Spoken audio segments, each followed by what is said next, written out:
Hello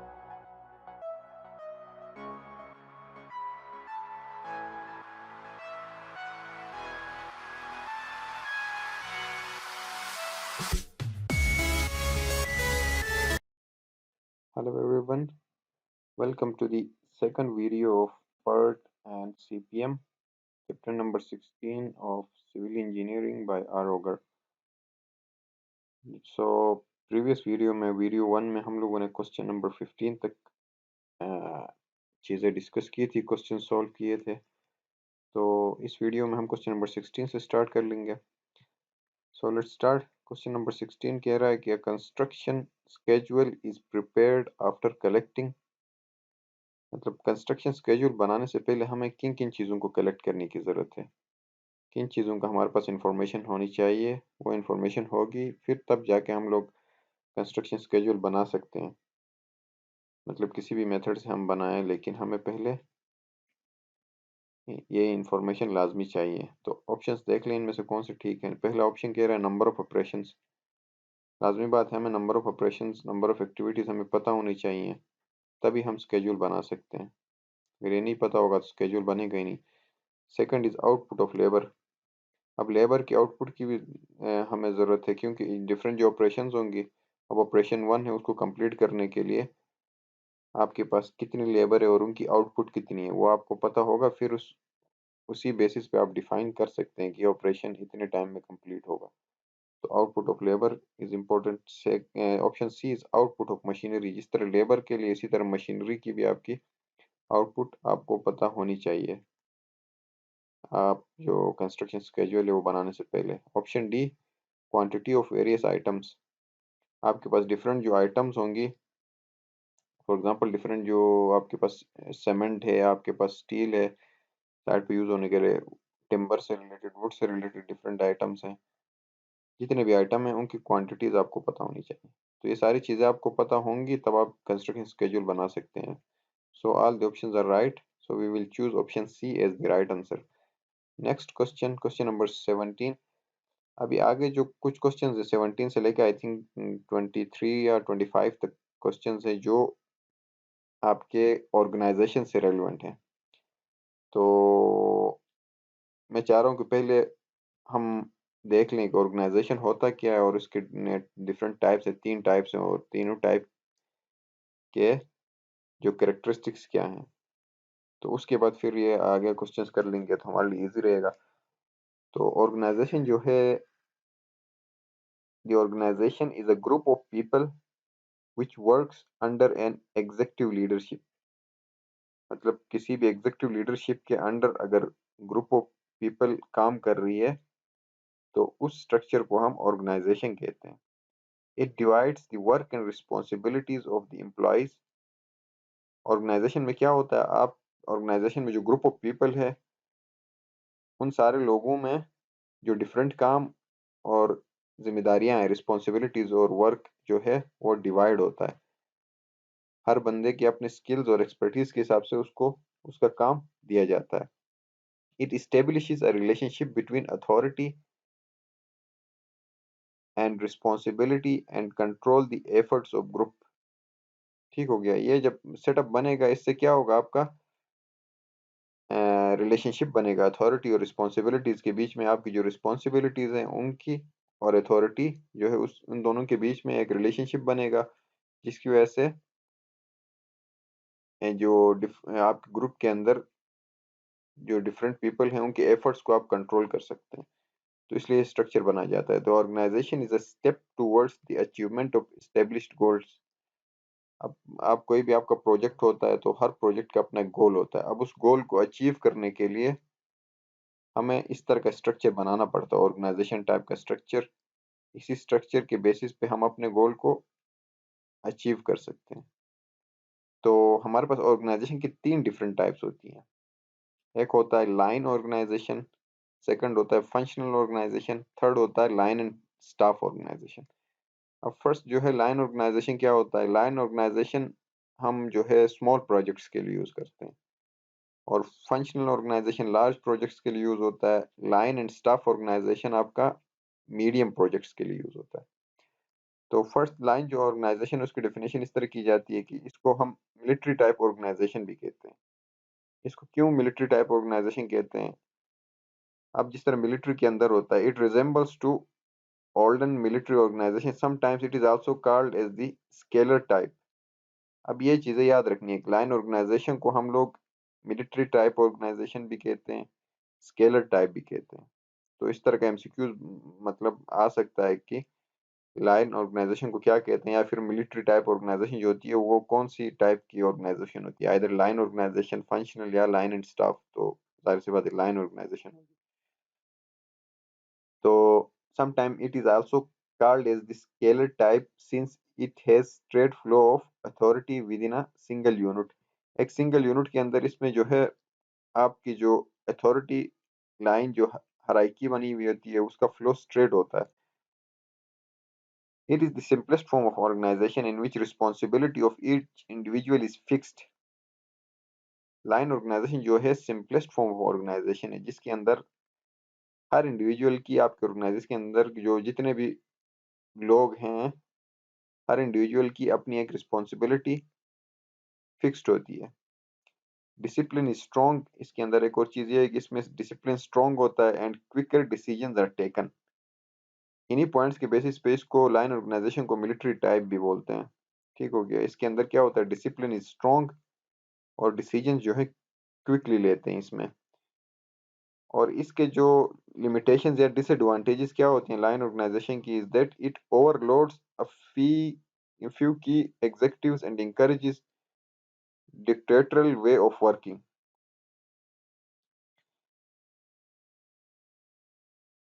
इसमें यह होता है कि मखसूस एक बंदे के पास ज़्यादा अथॉरिटी और पावर होती है, तो ये चीज़ उसको इंकरेज करती है some sort of dictatorial way of working. मतलब वो डिक्टेट कर रहा होता है अपने जो उसके मातहत या जूनियर से उनको डिक्टेट कर रहा होता है। इस तरह के जो ऑर्गेनाइजेशन की सेटअप होती है इसमें, तो इसको हम लाइन ऑर्गेनाइजेशन कहते हैं। ठीक हो गया। इसी तरह सेकंड जो है फंक्शनल ऑर्गेनाइजेशन है। This type of organization was introduced by F W Taylor. ये याद रखना है, फंक्शनल ऑर्गेनाइजेशन जो है एफ टेलर ने इंट्रोड्यूस करवाया हुआ था। In the functional organization the quality of work is better. अब इसमें क्या होता है, इसका मेन जो प्लस पॉइंट है, इसमें आपकी वर्क क्वालिटी बेटर होती है, wastage of material is minimum and specialised knowledge and guidance to individual worker is provided. हर वर्कर को specialised knowledge and guidance provide की जाती है, मटेरियल की वेस्टेज मिनिमम होती है, क्वालिटी ऑफ वर्क यहाँ पे बेटर होता है फंक्शनल ऑर्गेनाइजेशन में। और ये इस तरह की जो ऑर्गेनाइजेशन है फंक्शनल, ये लार्ज प्रोजेक्ट्स के लिए सूटेबल होता है। और थर्ड जो है line and staff organization. Line and staff organization के अंदर जो है ऊपर जो हम दो टाइप डिस्कस किए हैं, लाइन ऑर्गेनाइजेशन और फंक्शनल ऑर्गेनाइजेशन, उन दोनों की कैरेक्टरिस्टिक पाई जाती हैं इस थर्ड टाइप में, लाइन एंड स्टाफ ऑर्गेनाइजेशन में। This type of organization possesses practically all the advantages of both the line and functional organizations। In the line and staff organization, the quality of work is improved and there is less wastage of material, man and machine hours. The expert advice from specialist staff executives can be made use of। This type of organization is preferred for medium size or construction works। ठीक हो गया। तो ये तीन types हैं। इसी से relevant अभी क्वेश्चन है काफी सारे, इनको हम फिर जल्दी जल्दी कर लेते हैं क्योंकि ये चीजें हम लोगों ने डिस्कस कर ली। तो फर्स्ट कह रहा है question number 17, military organization is known as, जैसे हमने कहा था लाइन ऑर्गेनाइजेशन को मिलिट्री ऑर्गेनाइजेशन भी कहते हैं, मिलिट्री टाइप ऑर्गेनाइजेशन कहते हैं, स्केलर टाइप ऑर्गेनाइजेशन भी कहते हैं। तो military organization is known as line organization, line and staff organization, functional organization, none of this. Line organization कहते हैं मिलिट्री ऑर्गेनाइजेशन को। Next question number 18, the main advantage of line organization is, जैसे हम लोगों ने बोला था कि लाइन ऑर्गेनाइजेशन की मेन एडवांटेजेस क्या हैं। इसमें यह होता है कि आपका डिसिप्लिन स्ट्रॉन्ग होता है, क्विकर डिसीजन मेकिंग होती है जैसे हम लोगों ने कहा था। तो let's see the options. Effective command and control, जैसे डिक्टेटोरियल चीज वो है, मेथड टाइप है ना ये, तो इसमें एक ही बंदे के पास ज्यादा अथॉरिटी होती है, effective command and control system होता है। Option A is right. Defined responsibility at all levels, हर लेवल पे आपकी जो रिस्पॉन्सिबिलिटीज हैं प्री डिफाइंड होती हैं। Option B is right. Rigid discipline in the organization, line organization को हम मिलिट्री ऑर्गेनाइजेशन या स्केलर ऑर्गेनाइजेशन भी कहते हैं। तो इससे ये भी शो हो रहा है कि डिसिप्लिन जो है, रिजिड डिसिप्लिन होती है इस ऑर्गेनाइजेशन के टाइप के अंदर। And next is option D, ability of quick decision at all levels, ये भी इसकी एक प्रॉपर्टी है कि लाइन ऑर्गेनाइजेशन में हम क्विक डिसीजन मेकिंग करते हैं हर लेवल पे। So all of the above options are correct. So option E, we will choose option E as the right option. So let's move to the next question. Question number 19. Question number 19 is saying the main disadvantage of line organization. ऊपर advantages की बात की, अब disadvantages क्या है line organisation की। जैसे हमने जिक्र किया था, disadvantages of line organization is that it overloads a few key executives and encourages dictatorial way of working. तो ऑप्शन ए क्या है, रिजिड स्ट्रक्चर। ये रिजिड स्ट्रक्चर ऑब्वियसली, एक बंदे के पास अथॉरिटी ज्यादा होती है, कमांड एंड कंट्रोल, तो ये एक डिसएडवांटेज है। Extraordinary delay in communications, this one is also a disadvantage of line organization. Then top level executives overwork, जो टॉप लेवल के जो आपके एग्जीक्यूटिव्स होंगे वो ओवरवर्क करते हैं। तो all of the above options are right.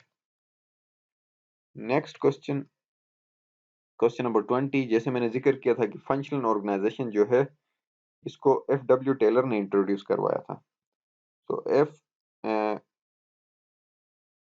Frederick W. Taylor introduced a system of working, yes, system of organization known as line organization, line and staff organization या functional organization या effective organization।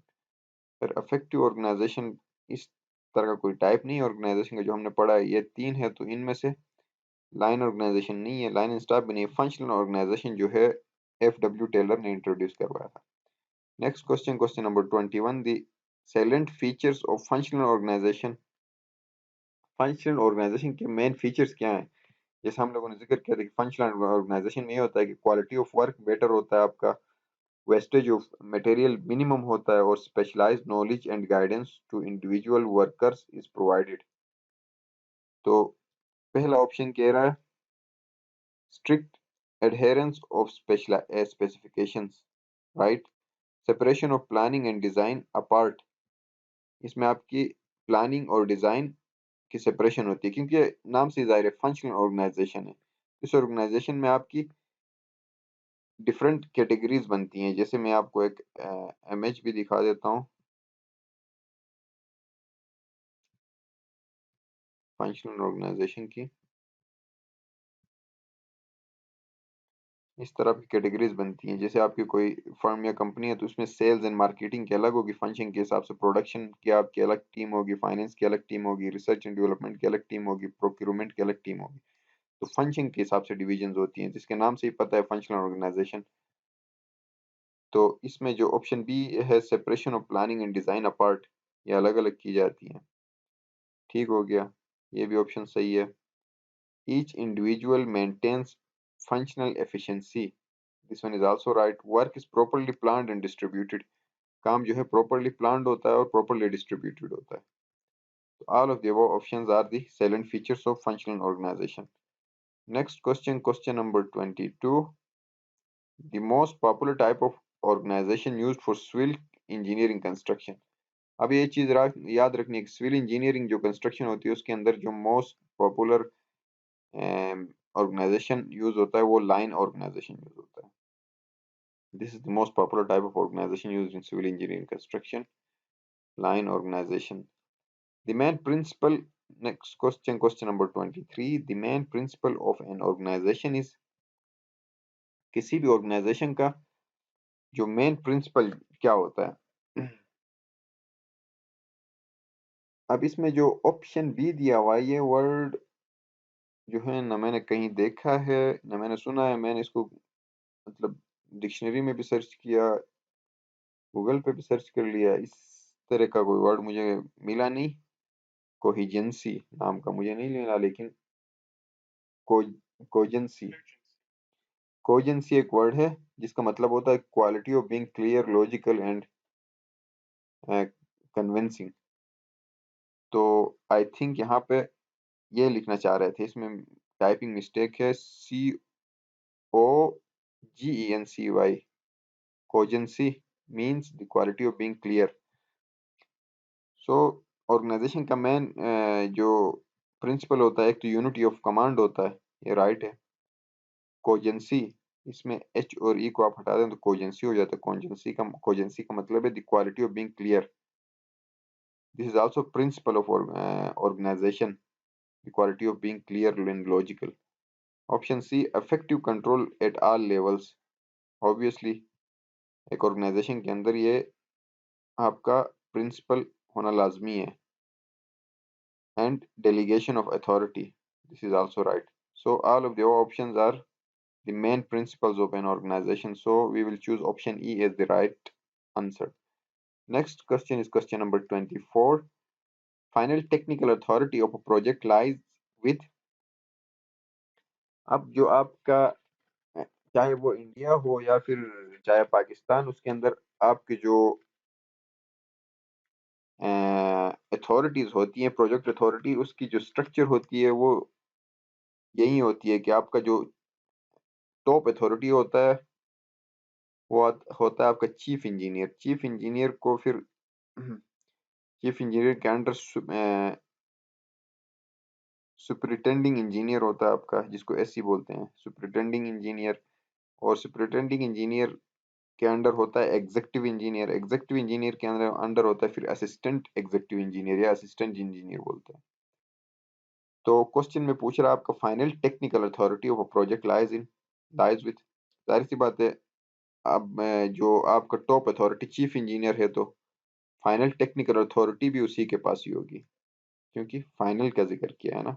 Technical authority सिर्फ नहीं बोला, final technical authority. तो final technical authority obviously आपके chief engineer के पास होगी, तो option D is correct. Next question, question number 25। अब ये अब जिस तरह ये ऊपर जिक्र किया कि डिफरेंट पोजीशंस होती हैं, assistant executive engineer, superintending engineer, superintending engineer हो गया आपका चीफ इंजीनियर, ये डिफरेंट पोजीशंस हैं। तो इनकी जो है टेक्निकल सेंक्शन करने की लिमिटेशंस होती हैं, इनकी पावर की लिमिटेशंस होती हैं अमाउंट के हिसाब से। तो इसी से रेलेवेंट क्वेश्चन है, यहाँ पे एग्जीक्यूटिव इंजीनियर का पूछा है, तो हम पहले डिस्कस कर लेते हैं कि इन सब में, इन चारों में कितनी कितनी अमाउंट की इनकी पावर होती है टेक्निकल सेंक्शन करने की। तो हम स्टार्ट करते हैं लोअर मोस्ट पार्ट से, लोअर पोजीशन से। असिस्टेंट एग्जीक्यूटिव इंजीनियर जो होता है, सॉरी चीफ से स्टार्ट कर लेते हैं। चीफ इंजीनियर के पास आपका फुल पावर्स होते हैं, ये अनलिमिटेड अमाउंट का टेक्निकल सेंक्शन कर सकता है। और सुपरिटेंडिंग इंजीनियर जो है आपका एससी जो है, उसके पास पावर होती है 5 लाख की, 500,000 रुपीज। एग्जीक्यूटिव इंजीनियर के पास पावर होती है 1 लाख की, 100,000 रुपीज की। असिस्टेंट एग्जीक्यूटिव इंजीनियर के पास होती है जस्ट 25,000 रुपीज की। ठीक हो गया। तो ये आपने मतलब लिख के अपने पास याद रखना है कि चीफ के पास अनलिमिटेड होती है, एसई के पास आपकी 5 लाख की लिमिट होती है, एग्जीक्यूटिव इंजीनियर के पास 1 लाख की होती है, और असिस्टेंट एग्जीक्यूटिव इंजीनियर जो आपका है उसके पास 25,000 की होती है। तो ये क्वेश्चन असिस्टेंट एग्जीक्यूटिव इंजीनियर को पूछा है। तो एन एग्जीक्यूटिव इंजीनियर में हैव पावर्स अप टू। अब इसमें ऑप्शन गलत किया हुआ है, एग्जीक्यूटिव इंजीनियर का आपके पास 1 लाख होता है, 25,000 तो आपका असिस्टेंट इंजीनियर का होता है। तो इस ऑप्शन में लोचा हो गया, इश्यू है इसके अंदर। ठीक हो गया। क्वेश्चन नंबर 25 जो आपका है, इसमें एग्जीक्यूटिव इंजीनियर का 1 लाख होता है। तो इसको आप एडिट कर लें, या तो फिर पेपर में अगर वो इसकी जगह पे असिस्टेंट एग्जीक्यूटिव इंजीनियर को हटा के असिस्टेंट इंजीनियर देते हैं तो फिर 25,000, 25,000। नहीं तो फिर इसी तरह क्वेश्चन देते हैं तो इसमें ऑप्शन सी होगा, लेकिन की के अंदर इन लोगों ने ए दिया हुआ है, option A. Next question is question number 26। Question number 26 में कह रहा है कि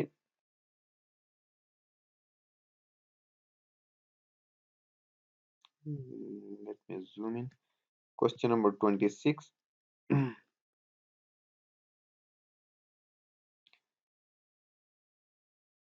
the overall in charge of an organization at the site responsible for execution of work। अब साइट पे आपका कोई काम चल रहा है, क्योंकि एग्जीक्यूटिव इंजीनियर, आपका जूनियर इंजीनियर, असिस्टेंट इंजीनियर, ये सारे आपके ऑफिस के अंदर होते हैं, लेकिन साइट के ऊपर जो बंदा रिस्पॉन्सिबल होता है काम की एक्टिविटीज की एग्जीक्यूशन के लिए, तो उसको हम सिंपल इंजीनियर बोलते हैं या फिर साइट इंजीनियर बोलते हैं। इनको एग्जीक्यूटिव इंजीनियर, जूनियर इंजीनियर या असिस्टेंट इंजीनियर नहीं बोलते, इनको इंजीनियर और साइट इंजीनियर बोलते हैं। तो option B is the right answer for question number 26। Next question, question number 27। ये थोड़ा इंपॉर्टेंट है। साइट ऑर्डर बुक एक हमारे पास डॉक्यूमेंट या बुकलेट होती है, वो हम किस काम के लिए यूज करते हैं? साइट ऑर्डर बुक, नाम से भी जाहिर है, साइट मींस कंस्ट्रक्शन साइट होगी आपका, ऑर्डर मतलब आपकी जो हायर अथॉरिटीज हैं वो आपको कोई ऑर्डर या कोई रिस्पॉन्सिबिलिटी देती है, तो उसको हम एक बुकलेट के अंदर नोट करते हैं, उसको कहते हैं साइट ऑर्डर बुक, नाम से ही जाहिर है। तो इसमें ऑप्शन ए कहते हैं कि instructions by the executive engineer, B construction measurements, issue of store equipments, names of casual labours. तो इसमें साइट ऑर्डर्स नाम से जाहिर है, इससे हम जब कंपेयर करते हैं ऑप्शंस को तो name of the casual labours ये तो नहीं होगा, ठीक हो गया। इसमें कोई ऐसा रेफरेंस या लिंक नहीं बन रहा है कि जिसके अंदर आपकी साइट ऑर्डर बुक से इसका रिलेवेंसी बन रहा हो। इश्यूएंस ऑफ स्टोर इक्विपमेंट्स, इसकी अपनी अलग डॉक्यूमेंट होती है। कंस्ट्रक्शन मेजरमेंट्स, अब कंस्ट्रक्शन मेजरमेंट लेने के लिए हमारे पास एमबी जिसको बोलते हैं मेजरमेंट बुक होती है, वो यूज होती है।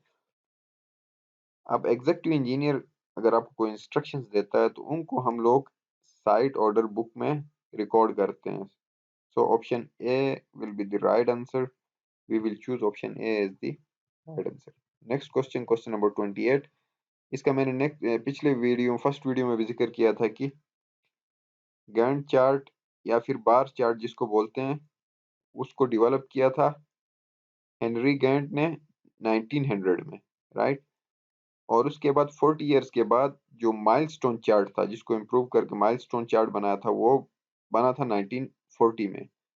सो अब इधर यहाँ पे बार चार्ट का पूछ रहा है, तो बार चार्ट 1900 में बना है और माइलस्टोन चार्ट 1940 में। सो इस क्वेश्चन के लिए right option option B. Next question, question number 29। Various activities of a project are shown on the bar chart by। अब बार चार्ट के ऊपर जो आप डिफरेंट एक्टिविटीज शो करते हैं, इस चार्ट में आप देख लें तो अब ये बार चार्ट है, इसमें ये डिफरेंट एक्टिविटीज बताई गई है। Site preparation, footing, foundations.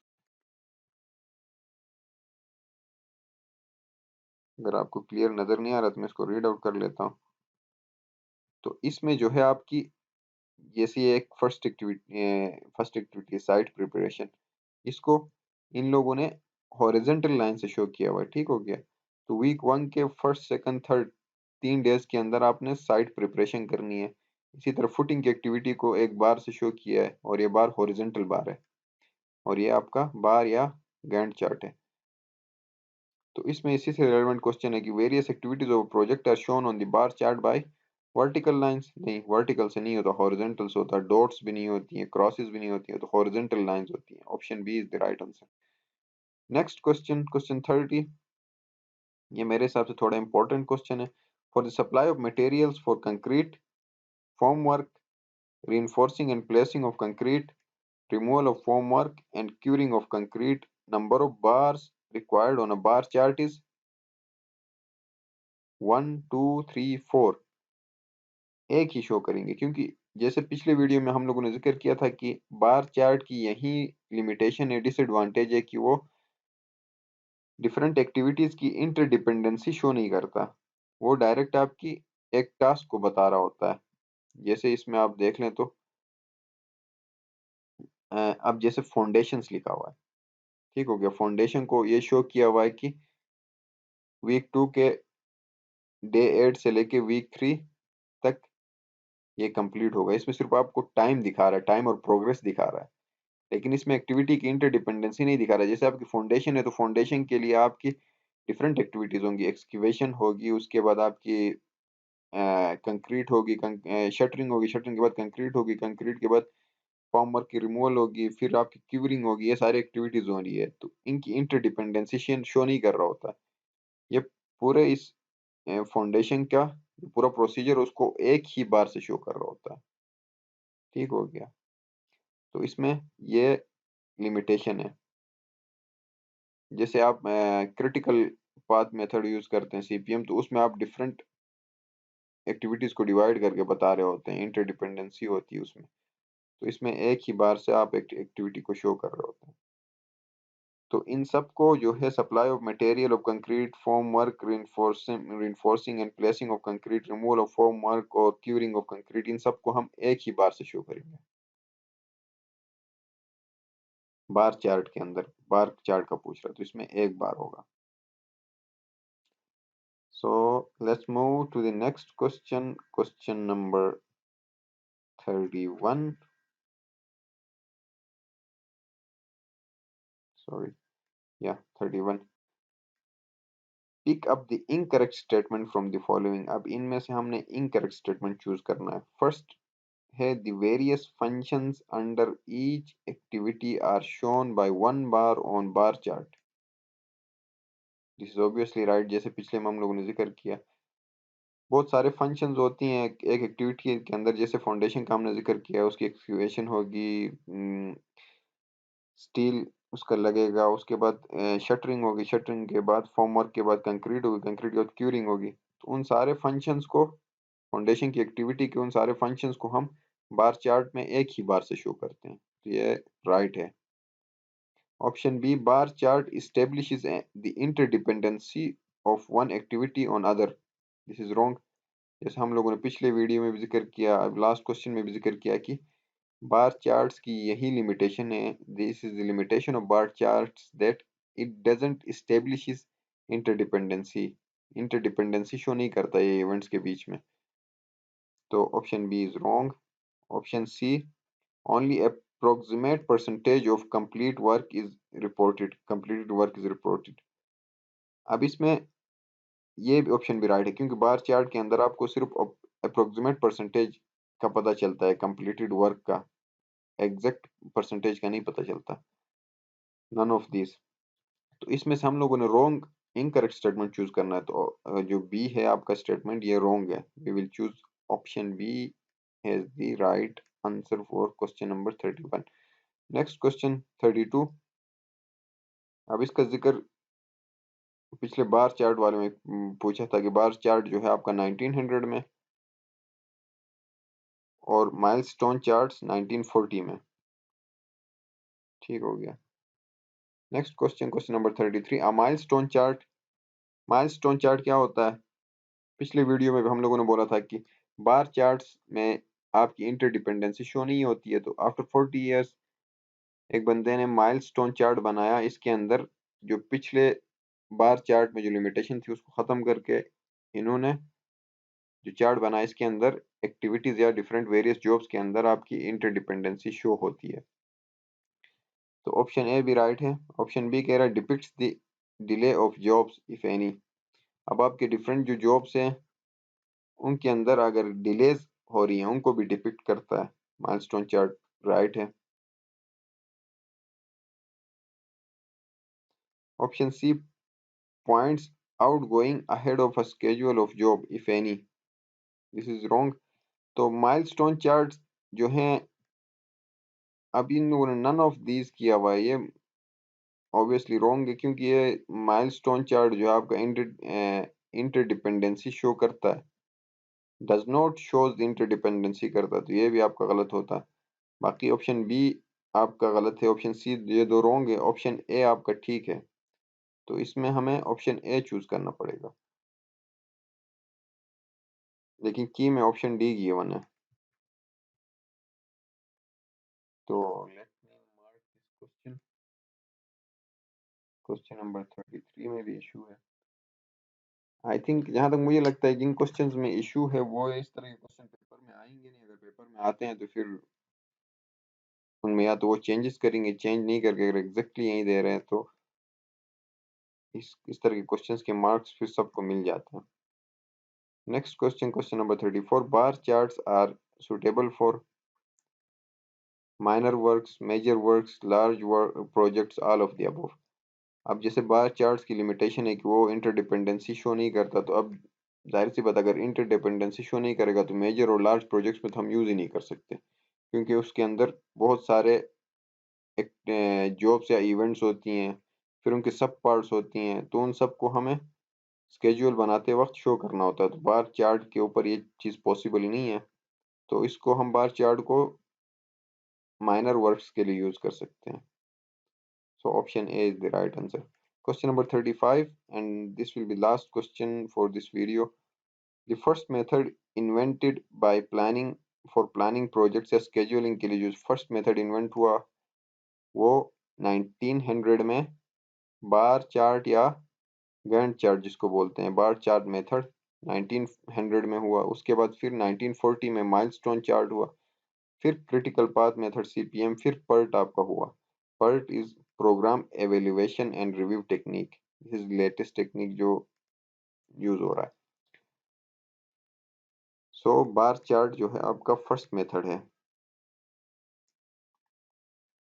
So that's it, see you guys in the next video, till then good bye.